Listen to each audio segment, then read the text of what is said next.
Apocalypse 14, 1, 3 nous parle des 144 000 personnes qui, avec l'agneau, se tiendront sur la montagne de Sion. Ils seront les prémices pour Dieu et l'agneau. Ce ne sont pas les mêmes 144 000 personnes que dans le chapitre 7 qui, elles, seront des juifs convertis. Il s'agit encore d'un nombre symbolique, 12 fois 12 000. Le chiffre 12 parle du solide fondement. Cela représente un certain nombre de vainqueurs qui ont grandi sur le terrain d'un fondement solide. Nous devons considérer les faits suivants. Ils ne sont pas souillés avec des femmes.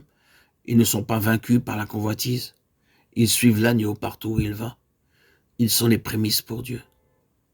Dans Lévitique 23, 10, il nous est parlé de la gerbe des prémices. Selon 1 Corinthiens 15, 20, Christ est appelé les prémices de ceux qui sont morts. Et au verset 22 et 23, tous revivront en Christ, mais chacun en son rang. Christ comme prémisse, puis ceux qui appartiennent à Christ lors de son avènement. Au verset 6, nous voyons un ange qui volait au milieu du ciel, prêchant l'évangile éternel. Beaucoup adoreront les idoles mondiales, mais Dieu, dans sa miséricorde, les avertira encore du jugement, de la chute de Babylone, la grande cité, et de ceux qui adoreront la bête et son image. Il sera certainement plus avantageux de souffrir et mourir que d'adorer la bête. Le temps de la colère de Dieu est arrivé. Des détails sont donnés dans les chapitres suivants à partir du chapitre 16.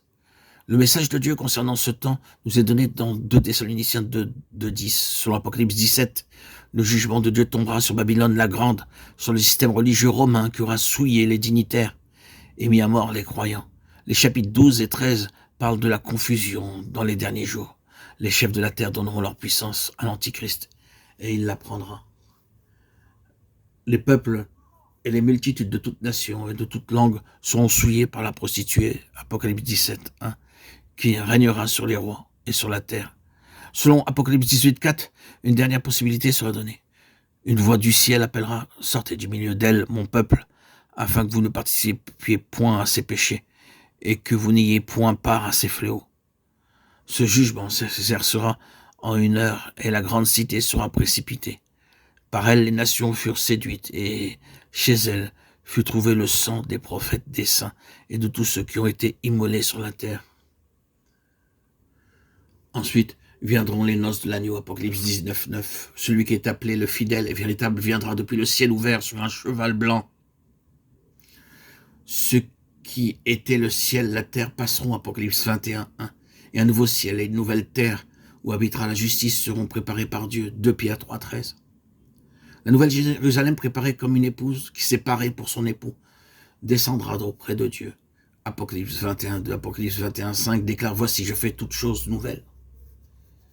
Une belle image de l'épouse, la femme de l'agneau, nous est donnée dans Apocalypse 21, 9, 27. Dans ce merveilleux paradis, l'arbre de vie sera restauré. Il n'y aura plus de malédiction. Apocalypse 22, 2. Le trône de Dieu et de l'agneau sera dedans.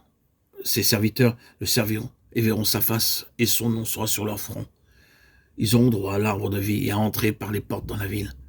Les fruits de l'arbre de la vie les rendront capables de jouir de toutes choses dans la nouvelle création. Les versets 18 et 19 adressent les ultimes avertissements à ceux qui voudraient ajouter ou retrancher des mots de la prophétie de ce livre. Et le livre se termine par la merveilleuse promesse « Oui, je viens bientôt. Amen. » Et l'écrivain répond « Viens Seigneur Jésus, que la grâce du Seigneur Jésus soit avec vous tous. »